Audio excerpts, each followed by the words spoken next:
So step 2 is to get connected. So you get on the big three. So make sure you have got a Facebook, Twitter, and LinkedIn account, okay? Add people to those accounts that you already know, okay? Now, one of the things I'm going to suggest to you is that when you're first setting up your LinkedIn account, and we can maybe go over this in a bit when I show my LinkedIn profile, and give you some kind of best practices advice about your LinkedIn profile, is please, please, please turn off the automatic notifications for people in your network, because at least while you're first setting up your profile. Because what LinkedIn will do is every time you change anything in your profile, it takes your network, all your network contacts, and it says, you know, Mike changed his profile status. Mike added a new job. Mike added, you know, it just keeps doing sending all of these emails.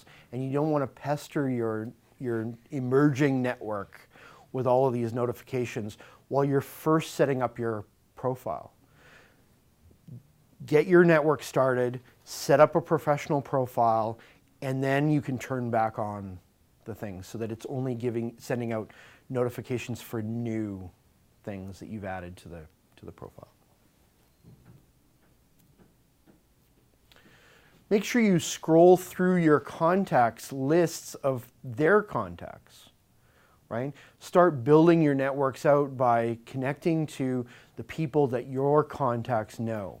Because there's a good chance that you know them as well, right? There's a good chance that you can very quickly add a connection by, you know, I know John, who knows Mary, who knows, you know, but I also know Mary. I already know Mary, but she's already a connection in the network with John, so it's easy for me to send her, just click on her profile, send her an invite, and get connected, okay?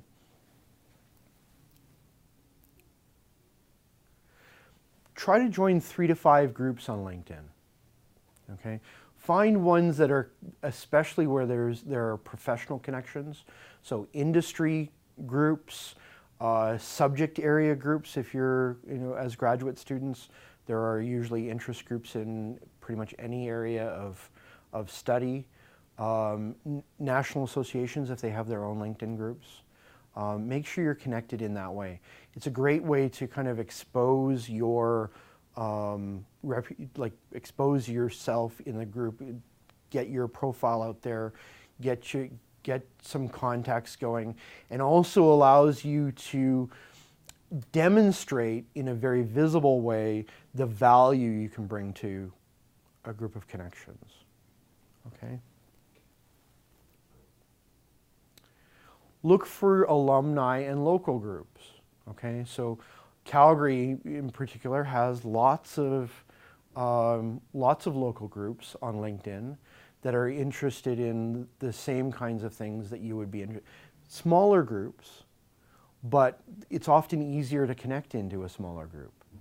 You know, if you make up a larger percent, as an individual make up a larger representative percentage of that group, it's easier for you to be noticed in the group. So look for those, and look for alumni groups. Many alumni are open and willing to connect with other alumni and help to promote their careers and their goals. You should probably post a reply to some discussion thread about 3 to 5 times a week.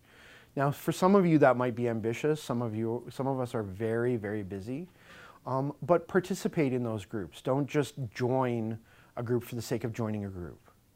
Look for some way you can contribute to that group. I'm personally connected to a number of groups. You will look at my profile in a moment, and you'll see that you know, I get regular email digests from those groups that tell me all of the activity that's happening on those groups.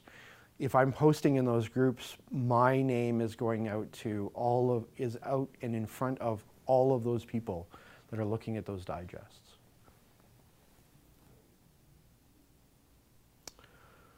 And then connect with the people who post in the threads. So if you're answering a question or if you're responding to somebody else's comment, give it a day and then go back and click on that person's profile and ask to add them into your network. If somebody responds to you, to one of your threads, do the same thing. Look to connect with them. Take them out of the group and into your regular network.